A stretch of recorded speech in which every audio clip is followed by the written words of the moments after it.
Imagine a world where life gives you a second shot at failed romances. One where the mistakes or differences that separated you before become nothing more than distant memories. A world where second chances are part of your destiny and everyone gets to live happily ever after with the ones they love. Well, good luck finding any of that in this universe, Chief. Those kinds of stories are only for prepubescent teenage girls, single women in their 40s, and men who call themselves nice guys unironically. Welcome to Expedition 33, or as I like to call it, France Simulator 2025. Meet Gustav, our poetic, dapper, courageous protagonist whose love of his life just got flower Thanos'd in front of him. Gustav is a part of the Expedition 33, a group of intrepid explorers, part of a larger collective who wish to travel yonder and kill the Paintress, the supernatural creature role-playing as a psychopathic florist magician god. Together with his adoptive sister Mael, and the rest of the expedition, including this Asian goth mummy, they travel to distant lands to end the horrible cycle of death that plagues them. Cycle of death? I hear you ask. Well, 67 years ago to date, the Paintress decided that enough was enough and decided to help the rest of the world by imploding France on itself. Unfortunately, that didn't go quite as planned, and consequently, every year, everyone who celebrates their matching birthday with the number on the countdown simply goes, why does it happen? Who is the Paintress? How did a small indie French studio make a game that rivals even the greatest of JRPGs, making Square Enix look like a bunch of intellectually lazy, creatively bankrupt group of losers? Well, who knows? But that's for our destined team of explorers to find out and put a stop to. Moving on, our heroes set sail for distant lands, believing entirely that they will put a stop to this madness and buy a chance at living for their loved ones back home. After some time, they arrive in a dark and ominous place, shrouded in fog and with a cool 80s neon moon in the background. They land, not sure of what to expect, but taken aback by the number of wreckages of former expeditions on the coastline. As they look around, one of them spots someone in the distance, someone wearing the same colors of the expedition as them, and yet remarkably old, suggesting that he somehow avoided the flowerification that everyone else had to go through.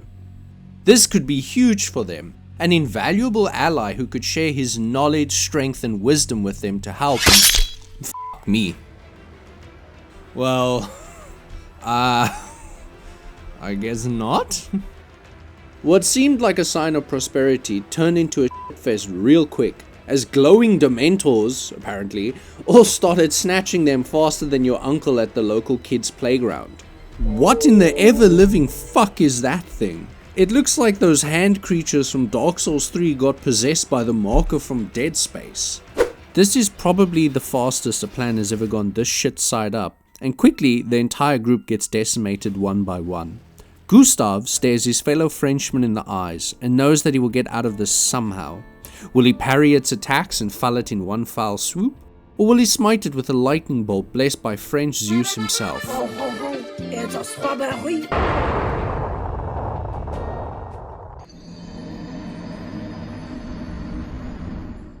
Well, that was a fun adventure, I suppose. Somehow though, through the sheer power of wine, Gustav managed to survive. Apparently, that energy ball shot at him was a tuberculosis ray, and Gustav has randomly started coughing as if he had been smoking 55 packs a day since birth. 5 more than the typical Frenchman. Stranger than that, he had awoken to a completely new place full of vibrant colors and strange artifacts. Was this the afterlife? He thought, as he tried to figure out what the hell had just happened to him.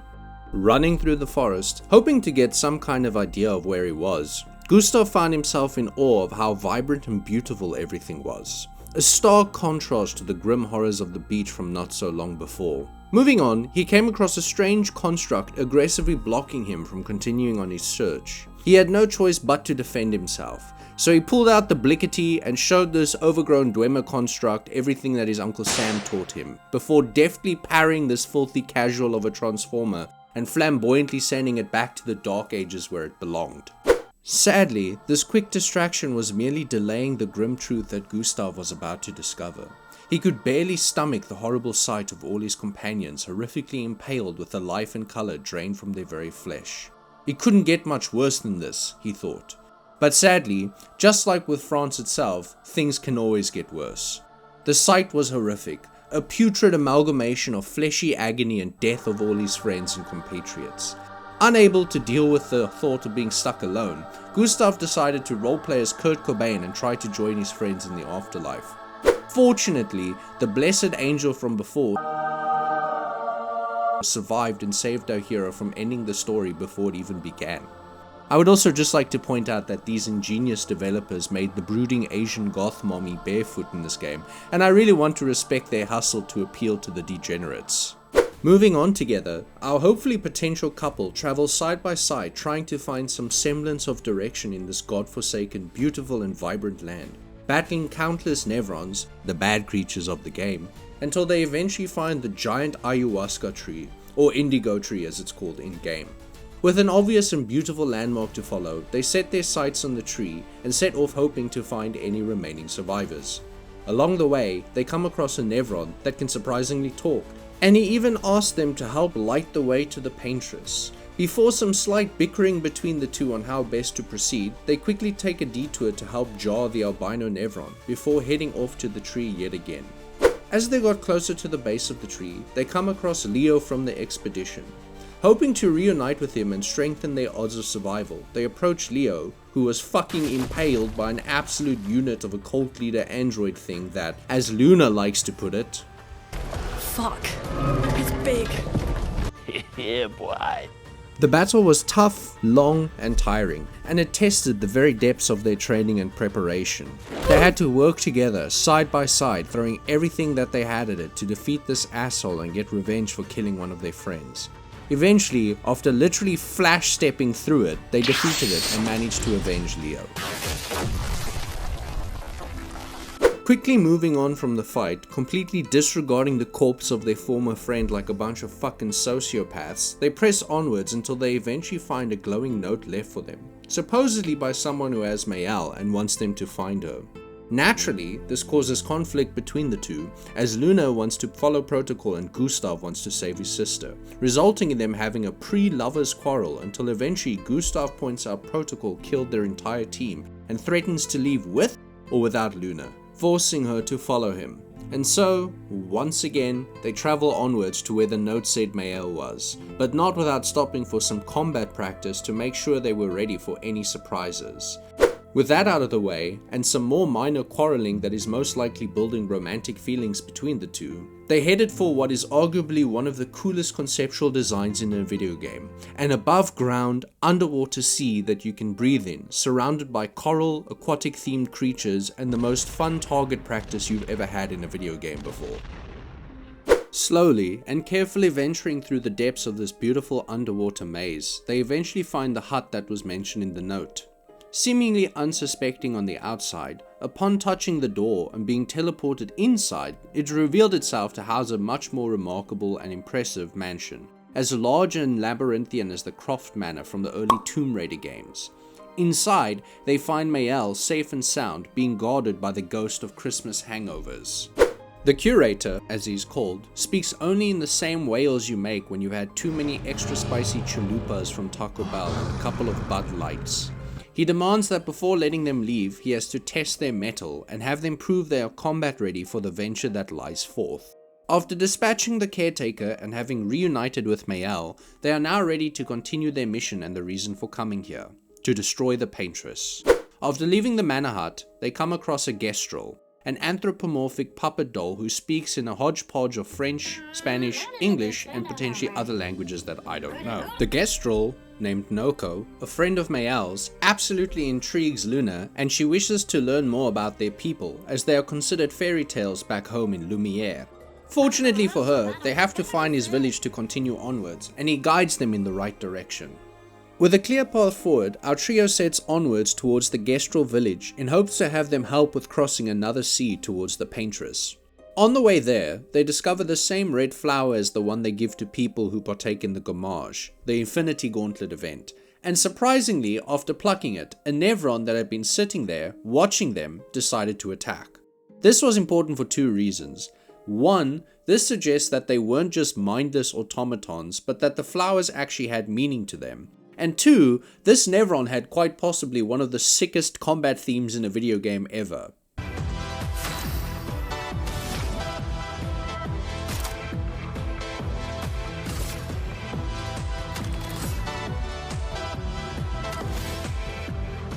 After battling it, it surprisingly acts peaceful, with Mayal even trying to touch it. However, it gets startled and tries jumping away, resulting in Gustav being an absolute moron and shooting at it. This was huge because it implies that there's more to these things than meets the eye. Unfortunately, our group doesn't have time to waste and has to move on, following Noko's guidance to lead the way. During their travels, Mayal has a nightmare that shows a haunting premonition of a potential dark and grim encounter between her and Gustav, leaving an ominous tone for the potential fate of our would-be saviors. The next day, after having the curator magically join them at camp, they venture forth until eventually arriving at the suspected location of the hidden Gestrel village. Once there, before they can even explain their purpose, they quickly discover that Gestrels love combat and were hugely inspired by Geppetto Stark, the long-lost uncle of Tony Stark, as they love making larger toy-themed mechanical suit weapons to fight in. Navigating through the area, fighting the Gestrel machines as they go, they eventually came to the supposed hiding spot of the Gestrel village, but not before having to fight the strongest and most powerful mech to date, as they like to put it. With the toy Gundam defeated and the Gestrels firmly impressed, they offered to lead them to the strongest fighter among them, coincidentally in the village they were already headed to. But before leaving, Luna, feeling a little homesick, decides to change her clothes and switch to something a little more upbeat and French. Once they arrived at the village, they tried to introduce themselves to the locals. Sadly, Gestrels are mouth breathers, so there wasn't much in the way of stimulating conversation, and they continued on until they found Noko once more. He recommends they go speak to the village chef to see if he can help them on their journey. However, seeing a clan of Gestrels, let alone one, has them intrigued, and so they explore a little, trying to study their customs and culture. They quickly realize that all of their culture is dominated by the need to fight, and even their non-fighting activities outside of epic breakdancing are just fights that go by a different name. This homogeneity runs so deep that even the single Gestrel who wishes to explore other vices and open his own casino is ostracized and ridiculed. The most beautiful form of irony, though, is that the so-called designated no-rule zone is the only place where people look as though they're going to fight, but won't. After taking in the Gestrel culture, they press onwards to the chef's hut to ask for assistance. Once inside, Chef Golgra tells them there is a way to cross the sea with the help of the Eskier, but in order to do that, they would need the password, for which he could only entrust to those strong enough to survive their upcoming tournament at the local arena. Having no choice but to go, they venture forth post-haste, only to discover that only one of them can enter at a time. After a series of battles, they reach the final round, a battle with a so-called mysterious stranger. Desperate to continue, they step forth to challenge this so-called powerful warrior, only to discover that it is CL from the expedition who somehow survived. After a minor catch-up, the combat-hungry Gestrel threaten to join the fray if the reunion isn't cut short and combat starts. After a fairly easy victory by Luna to establish dominance, CL joins the gang and they return to Golgra to discover the password. In typical Gestrel fashion though, the password they so desperately need is none other than Get out my way! Get out my way! What a beautiful bunch of lovable dumb fucks. Having acquired the password, they first set up camp so that Gustav can catch up with CL to make sure she's okay before they travel onwards. After some light banter and reconnecting, they hit the hay to be fresh and energized for the new day.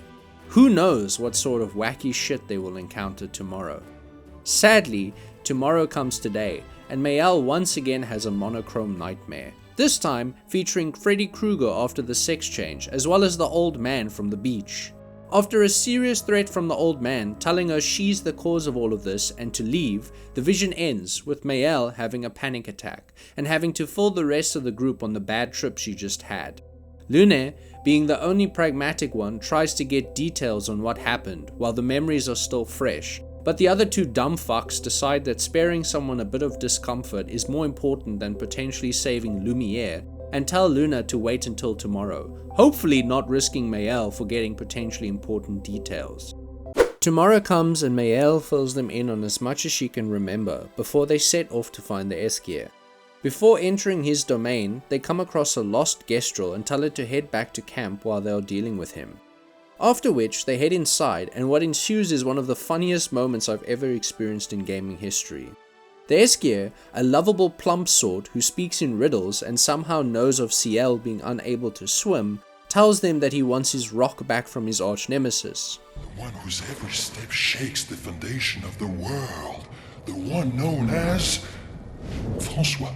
Gustave, exasperated with all the running around, asks if it's on the other side of the map. But fortunately, Francois is literally in the room next door. They approach Francois, who turns out to be a grumpy old tortoise that has the funniest interactions with the Esquire. Esquire!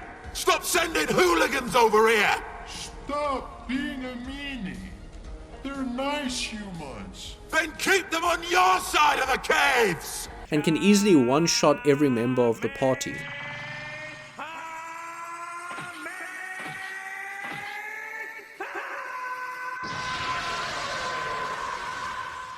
After defeating him in combat, they get the precious rock back for the Esquire, only to find out it's not the correct rock and Francois has been trolling him all this time. The Esquire says that he still needs Flory the rock in order to help them, and so sends them north in order to retrieve it. Before heading inside where they need to go, they decide to once again rest for the day. Mayel has another ominous nightmare that makes little sense, and afterwards, Frederica Kruger decides to creepily stare at her while she's sleeping, constantly repeating the same ominous phrase over and over as she talks. Those who know not that they are not. The next day, without anyone realizing that Mayel has her own personal pervert and stalker, they all head to the Wailing Cliffs to get Flory for the Esquire so that they can sail onwards to the Paintress and put an end to all the madness.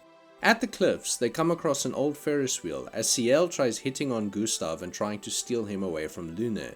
After revealing that the Ferris wheel was actually used by one of the other expeditions for God knows what reason, they reunite with the Esquire, who guides them forward, stating that he cannot help them right now, before headbutting the ever-living shit out of a giant Nevron and making this whole ordeal seem kind of unnecessary. With no choice but to do it themselves for some reason, they come across some strange creatures that feel like they were pulled straight out of Lords of the Fallen and plucked into France. After battling their way through this dark, convoluted, serene environment, they eventually come to a dark and ominous hallway with lanterns that glow as they approach. Having never watched, read, or heard about horror stories before, apparently, they ignore the obvious warning signs that something very murderous and powerful is going to attack them within the next 30 seconds and press onwards. They continue on until they eventually see whatever the fuck that thing is. With nowhere to run, our team gets ready to battle a Thai massage parlor's biggest wet dream and quickly deduce that the lanterns are the source of its power. After a long and arduous battle, they eventually send it tunneling off a cliff and feel a sense of relief that they survived the confrontation. Sadly, Mayel has to go and make the most obvious bad decision in the world by pointing out how the battle wasn't too hard and summoning the gods of plot twists so hard that even M. Night Shyamalama Ding Dong would fucking cream his panties to bring back General Grievous from the dead. And so, our team, after realizing that bosses will now have second phases like in the title Namesake, have to summon a second wind and put an end to this thing once and for all. After playing a fun game of memory, shooting its lanterns and rendering the fight pretty easy, they finally manage to kill it for good, and after defeating the giant armed creature thing a second time, getting Flory for the Esquire, our team is finally ready to sail the seas and take on the Paintress once and for all. Luna and Ciel hop down onto the Esquire, celebrating their victory, and in a moment of hope and relief, Gustave and Mayel decide to share another rock throw together to celebrate how far they've come. They share a couple of laughs, optimistically thinking about the future when, oh no, that's definitely not a fuck me, he just got special beam cannoned. Gustave tells Mayel to run, but she very quickly gets encapsulated in some weird energy force field. At the very least, this gives Gustave some time to use his dying breath to get some information. But, Just like the Sigma he is, and like every other man worth his weight in salt, he decides he would rather have a last stand to protect the ones he loves, and has a final showdown with the old man. Sadly, his attacks do less damage than a wet fart, and Gustav, in a last-ditch moment of desperation, decides to supercharge his arm with a lightning bolt from Thor, which raises the question of why we could never do that up until now, before we fucking blast the old man to Kingdom Come. Surprisingly, it actually works, and it looks like they have the upper hand. For about 5 seconds until the old man stands up, basically unscathed, and sends a spirit sword through him like Vegeta when he was toying with Super Buu. The shock from this makes Mayel shatter the magical force field around her, meaning that she has the opportunity to run away and make Gustav's sacrifice worth it. Sadly, stricken by grief and being a fucking idiot, she just stands there completely wasting the tragedy of the sacrifice until the guy who I thought was Gustav in all of her nightmares shows up and saves the day. Verso, as he is called, claims that he will not allow them to use Mayel for whatever plot they are scheming, and instead suggests they use Frederica Kruger for whatever they have planned. Mayel, after being sent to the Shadow Realm, finally rubs 2 brain cells together and flees.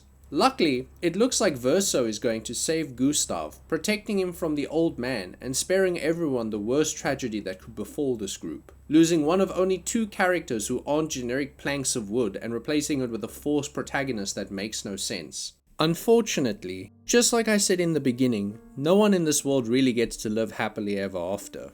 Sometimes, good people die, and there's nothing you can do about it. Gustav is gone, the lunar romance is completely destroyed, and the game lost one of its most complex and well-written characters.